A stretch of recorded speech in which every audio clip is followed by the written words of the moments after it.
Today's episode is brought to you by the Positively Productive Toolkit, a collection of workbooks that guide you through self-discovery and self-awareness. These self-guided workbooks, which include links to assessments, can be completed in minutes. Request this free resource and others at the positivelyproductive.com/resources page. Pausing to appreciate not only the world around you, but the world within you is incredibly healing. And I truly believe that the more we're healed and the better we feel, the better we show up, the more productive we'll be. You're listening to the Positively Living podcast. I'm your host, Lisa Zawrotny, founder of Positively Productive Systems and a productivity coach certified in positive psychology and stress management. Join me as we explore ways to live a more proactive, positive life with episodes on productivity, self-awareness, mindset, entrepreneur life, habits and systems, simplicity, fun, and more. I understand overwhelm personally as a multi-passionate entrepreneur, wife and mom to kids and cats, and as a caregiver.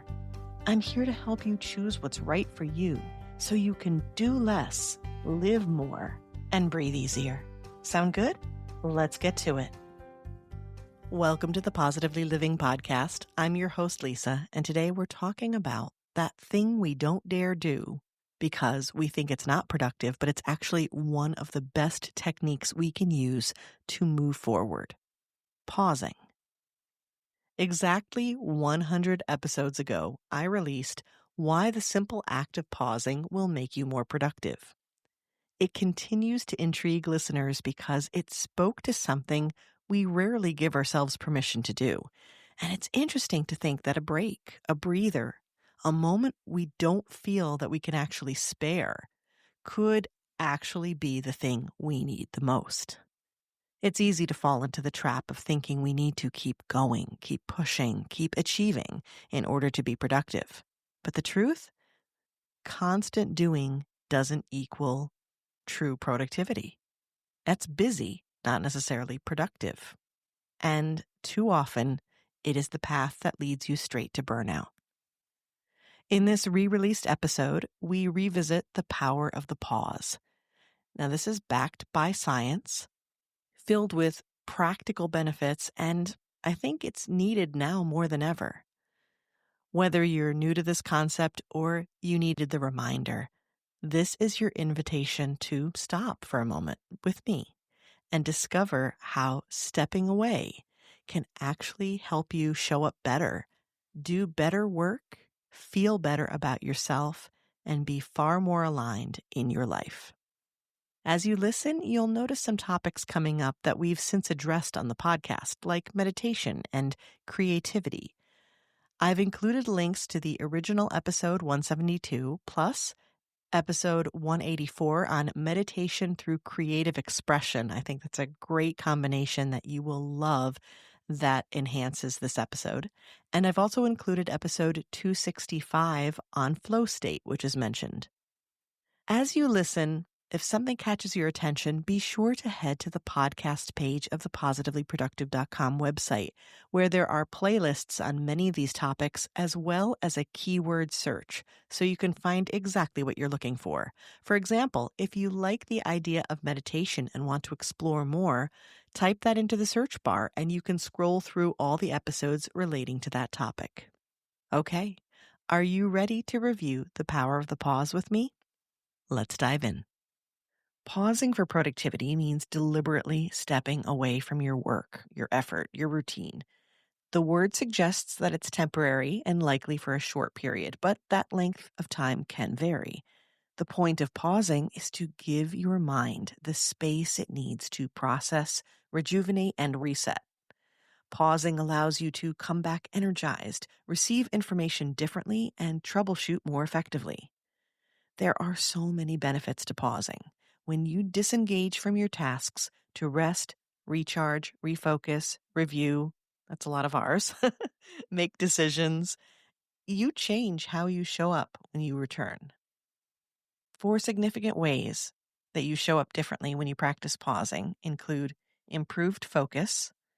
Pausing helps sustain your attention span over longer periods. It's like hitting the reset button for your mind, combating decision fatigue, which is a very real thing that you have probably experienced if you've been in the cereal aisle of a supermarket. And it allows you to return to tasks with renewed attention. Another benefit is enhanced problem solving. Stepping away from a problem provides your brain with the space it needs to unconsciously process information. I'm sure you've experienced this many times before, where you feel stuck and you're frustrated and you walk away, and when you return, the solution has come to you. This is also probably why I solve all the world's problems while in the shower or driving my car. It's in the quiet when the answers come. Another benefit is higher quality output. Regular breaks prevent rushed, subpar work that are often riddled with mistakes, which also means that you have to do the work over again. Very much unproductive. So, conversely, when you take the time to pause, you keep the quality of your work higher, especially when you factor in other elements like enhanced problem solving. The fourth benefit I want to share with you today is reduced stress, and this is one of my favorites. Pausing triggers the relaxation response, reducing the production of stress hormones. This not only contributes to better mental health, but also prevents the negative impact of chronic stress on productivity. And you decide things better when you aren't stressed. Think about when someone pressures you to make a decision and you're all revved up.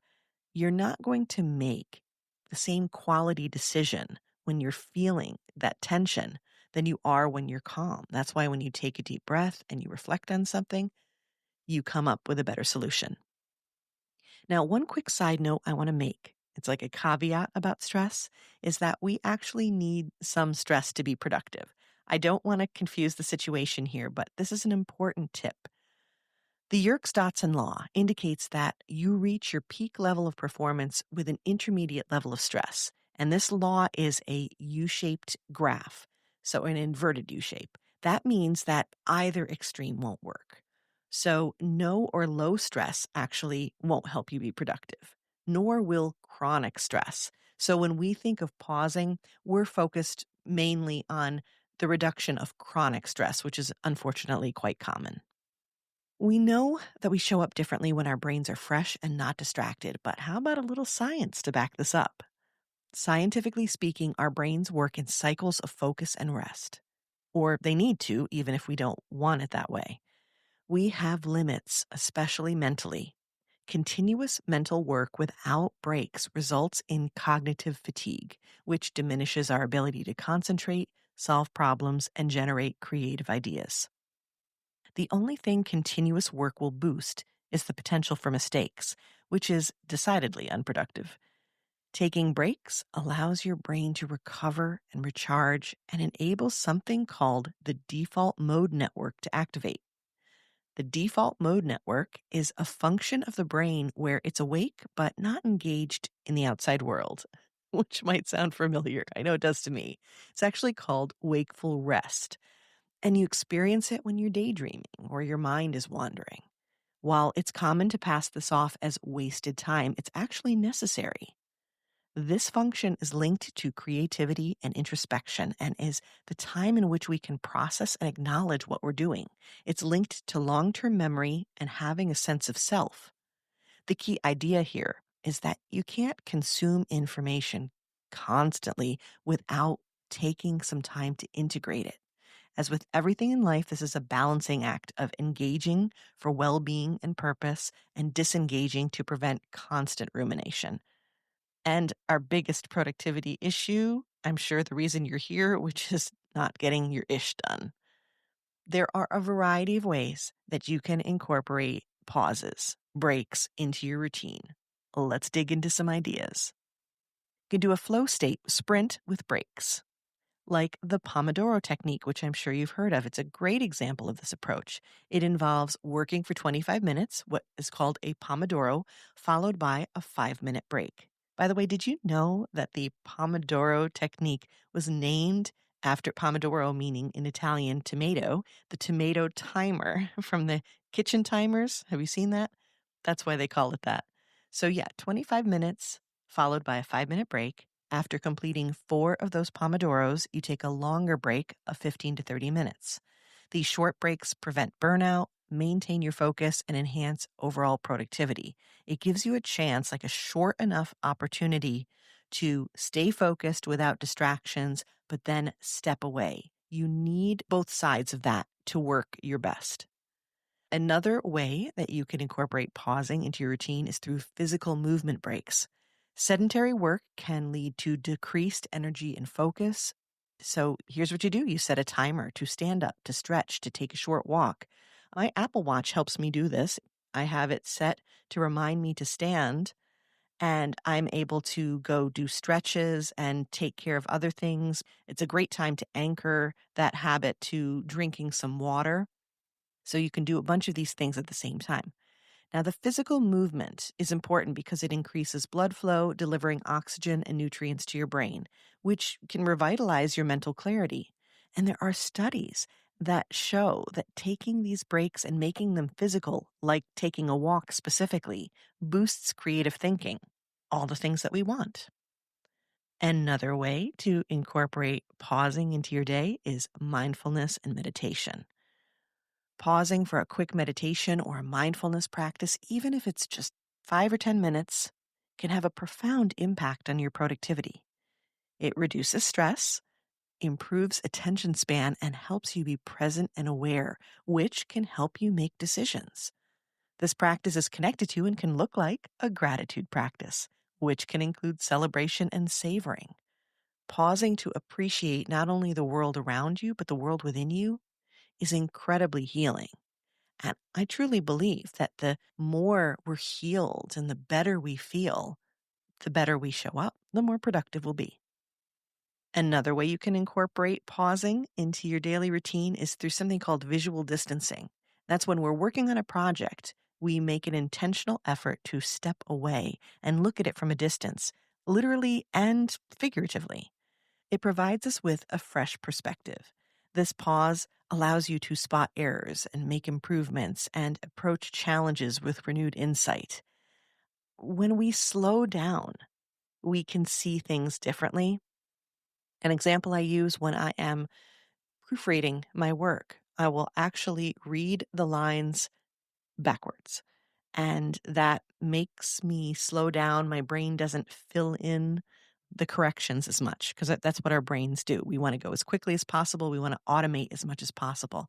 So we need a way to step back, get some distance, get some perspective, slow down, and then we're able to catch stuff. Also, on a physical side, this habit is good for your eye muscles as well because they can be susceptible to strain, especially since we spend so much time on screens. Another way we can add in a pause to our day is through creative pauses. Engage in activities that you enjoy during breaks. This is hobbies and fun stuff and things that feel, I think, traditionally like they're, quote, not productive.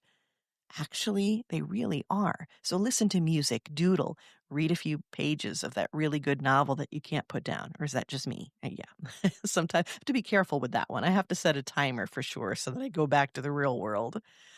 Or simply daydream if you want. That goes back to what I mentioned with the science of the brain. Take a little time to do that. Daydreaming to me is like a nap for your brain. These activities activate different parts of your brain, fostering creativity, and they prevent mental stagnation. The last one I want to suggest is alignment review.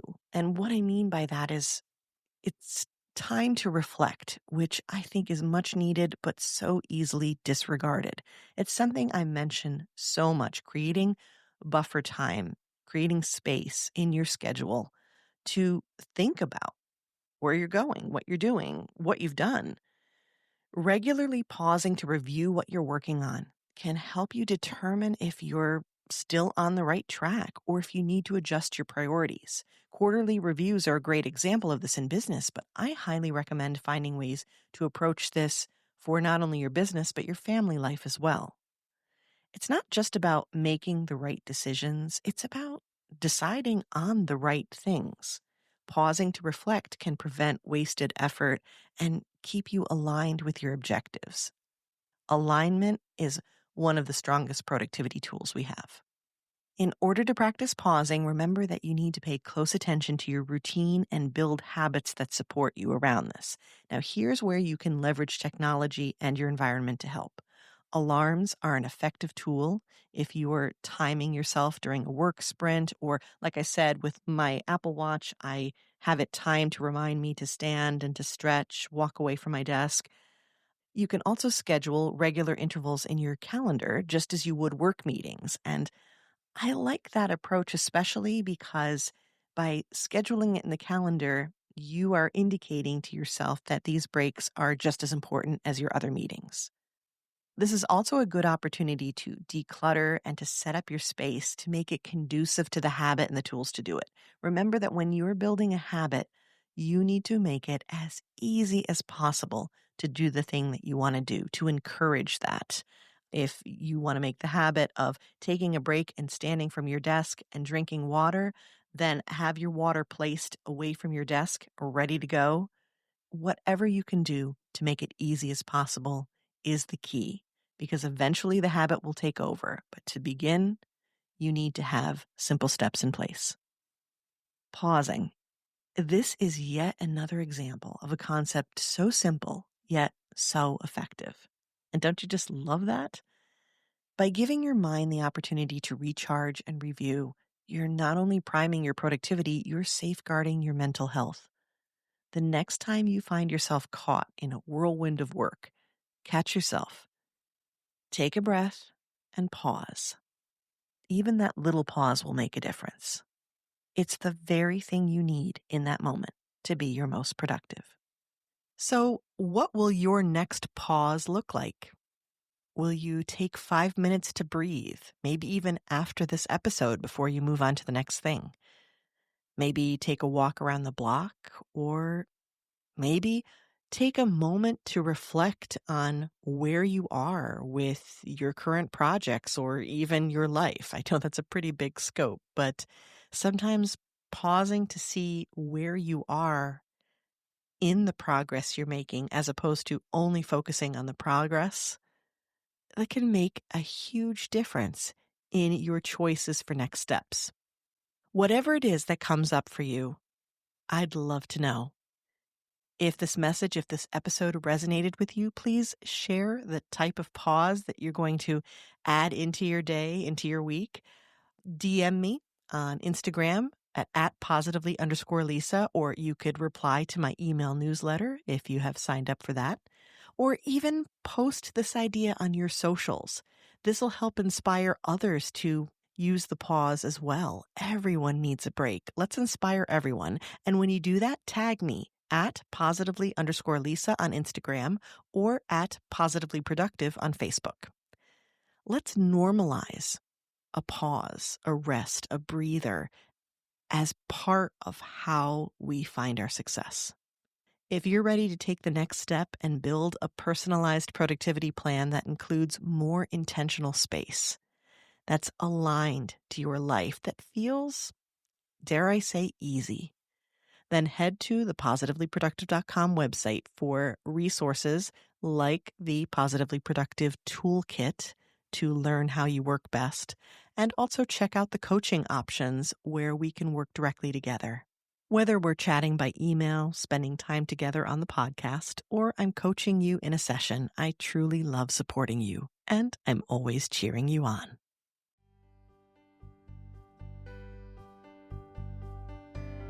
Thank you for joining me today. Your time is precious, and I'm honored you chose to spend it with me. If you have feedback or questions, you can find me through the Connect page of the positivelyproductive.com website. And if you're looking for any of the resources mentioned here, from books to products to training and more, go to positivelyproductive.com/resources.